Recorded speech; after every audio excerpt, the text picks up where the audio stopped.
Bonsoir, j'espère que vous portez tous et toutes très bien et que vous passez une très belle fin de soirée et de semaine avec votre famille. Comme à l'accoutumée, c'est un plaisir pour moi de me retrouver devant vous pour vous partager un petit peu le sujet de ce mois de nos discussions. Donc, pour celles et ceux qui ne le savent pas, une fois par mois, ici à Calgary, nous avons un groupe de parents qui se regroupent et qui discutent de sujets, de thèmes variés et de sujets qui nous passionnent. Et on espère à travers de ces discussions que nous sommes capables d'enrichir vos vies et aussi nos vies. Donc, sentez-vous libre de nous écrire et de nous envoyer vos suggestions et vos idées. Ça fait toujours plaisir et commenter et partager nos vidéos pour pouvoir aussi aider d'autres personnes. Donc, ce mois-ci, nous avons parlé des traditions et des rituels et de leur importance au sein de la famille. Les traditions au sein de la famille sont des activités que l'on fait de manière volontaire et de manière intentionnelle, que l'on pour pouvoir renforcer un sens d'identité. Donc, ça peut être des traditions autour de certains mets, souvent c'est autour des repas. Ça peut être aussi des traditions autour de certaines fêtes, donc des fêtes nationales ou des fêtes religieuses ou des fêtes culturelles. On a souvent des traditions qui sont associées à ces fêtes. Les traditions sont très importantes pour les parents et aussi pour les enfants. Pour les parents, les traditions sont importantes parce que ça permet aux parents de pouvoir, ça donne aux parents une plateforme ou une manière de pouvoir transmettre les identités et les valeurs qu'ils veulent inculquer à leurs enfants et de renforcer. C'est aussi un outil très puissant que les parents peuvent utiliser pour renforcer les liens autour de la famille, surtout lorsqu'il y a des activités qui impliquent toute la famille, et aussi leur permettre de créer des événements ponctuels auxquels les enfants ont toujours s'attendre pour créer des bonnes mémoires ou des bons moments que les enfants vont toujours se rappeler pour dire voilà, quand j'étais petite ou quand j'étais petite, mon père et ma mère, on faisait toujours ça. Donc les traditions, c'est souvent ce qui reste dans la mémoire des enfants et lorsqu'ils grandissent, c'est des trucs qui vont les accompagner dans leur vie. Les parents peuvent utiliser les traditions pour inculquer des leçons de vie, pour inculquer certaines valeurs qui leur sont importantes. Pour les enfants, les traditions sont très importantes aussi parce que les traditions leur permettent d'avoir quelque chose, des activités qui sont prévisibles. Donc ils savent, voilà, si c'était des traditions quotidiennes, par exemple lire un livre ensemble, ils savent que voilà, le soir en rentrant avant de me coucher, je vais lire un livre avec papa et maman ou maman. Donc ils savent que voilà, c'est une activité auquel ils s'attendent, auquel ils prennent plaisir. Et bon, j'espère qu'ils prennent plaisir à vos traditions et ça leur permet aussi de pouvoir asseoir certaines bases au niveau de la discipline. Des fois, il y a des traditions qui ne sont pas plaisantes, mais quand c'est une tradition, on dit toujours il faut le faire, il faut le faire. Et c'est comme ça, en tout cas, ça leur permet d'asseoir une certaine base et une certaine sens d'identité. Encore, les traditions sont vraiment importantes en termes d'identité familiale, en termes d'identité culturelle. Donc, c'est à travers les traditions on peut enseigner à nos enfants qui ils sont, d'où ils viennent. On peut garder les connexions avec ses racines. Tout ça, c'est fait à travers des traditions. Et c'est pour ça que c'est très important. Et c'est très important pour les enfants. Donc, les types de traditions que on peut envisager ou on peut mettre en place. Il y a des traditions qui sont quotidiennes, que l'on fait quotidiennement. Et ces traditions-là peuvent s'articuler autour des différentes activités de la famille. Comme je l'ai mentionné plus tôt, on peut avoir des traditions au niveau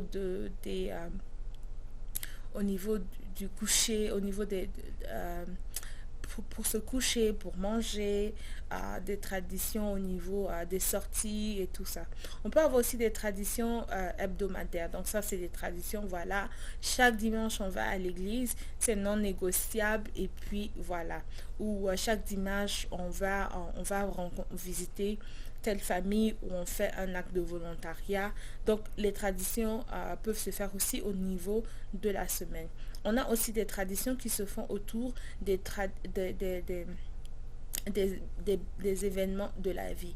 Par exemple, les anniversaires, le premier jour d'école ou n'importe quelle transition ou changement de la vie qui est important pour votre famille et dont vous voulez vraiment marquer et vous voulez vraiment que ce soit mémorable. Donc, vous le voyez, il y a plusieurs types de traditions. Il y a toutes sortes de traditions.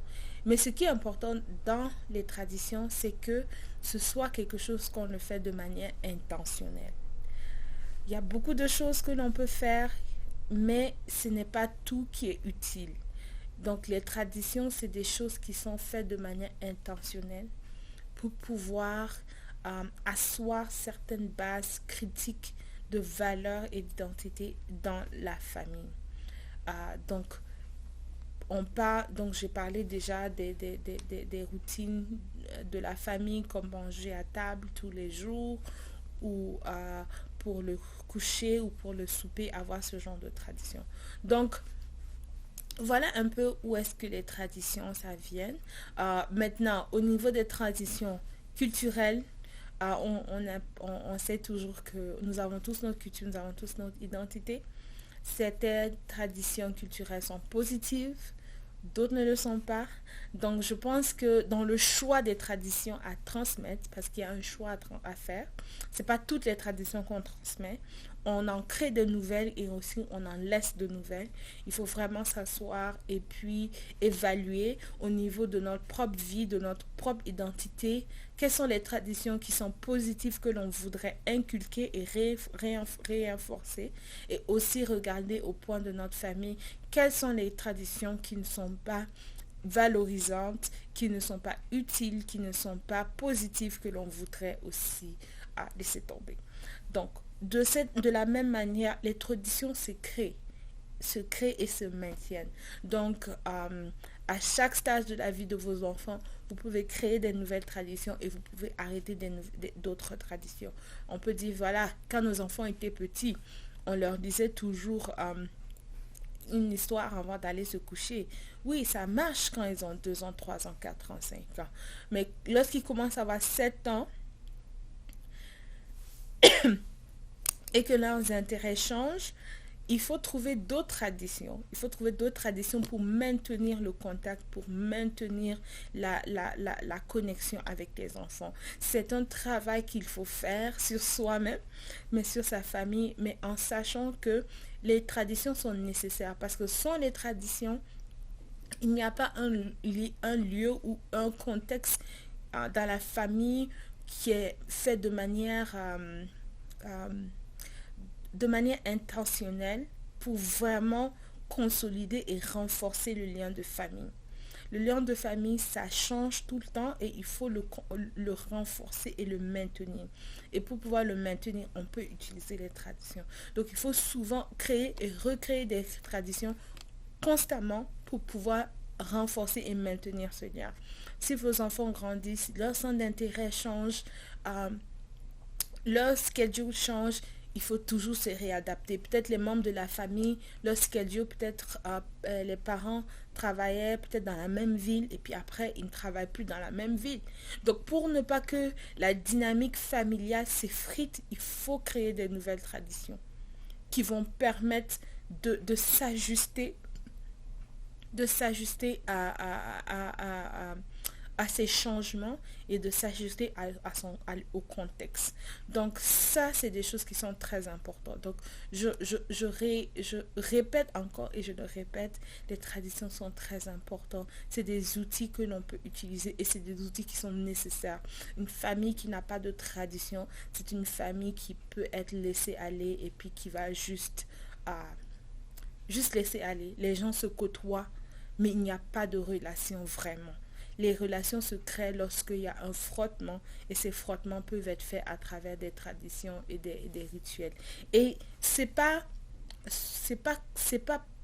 force. C'est pas par la force, mais on essaie de trouver des activités ou des événements ou des choses que l'on peut faire ensemble qui sont bénéfiques pour tous les membres de la famille et que tout le monde vraiment prenne plaisir à pouvoir partager ensemble, à pouvoir échanger ensemble. Et c'est ça qui fait la force des traditions.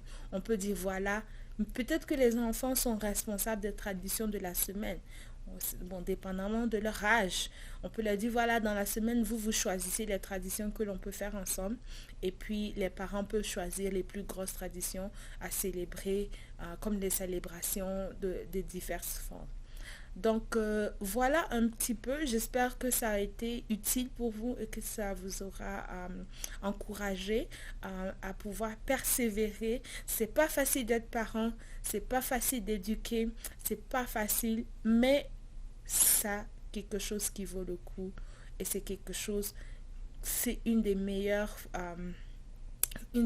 choses que l'on peut faire de transmettre de soi-même à ses enfants pour la génération future. Donc, j'espère que vous avez été encouragés et j'espère que vous avez été motivés. Donc, je vais partager certaines suggestions de tradition. Donc, partager, échanger. On est tous ici pour apprendre et puis pouvoir évoluer ensemble. Donc, laissez-moi savoir qu'est-ce que vous pensez. Quelles sont vos traditions? Est-ce que vous avez des traditions dans votre famille qui sont vraiment très cool, que vous voudrez partager aussi? Laissez-nous savoir, ça nous fait toujours plaisir. Et je vous souhaite une très belle soirée et à bientôt.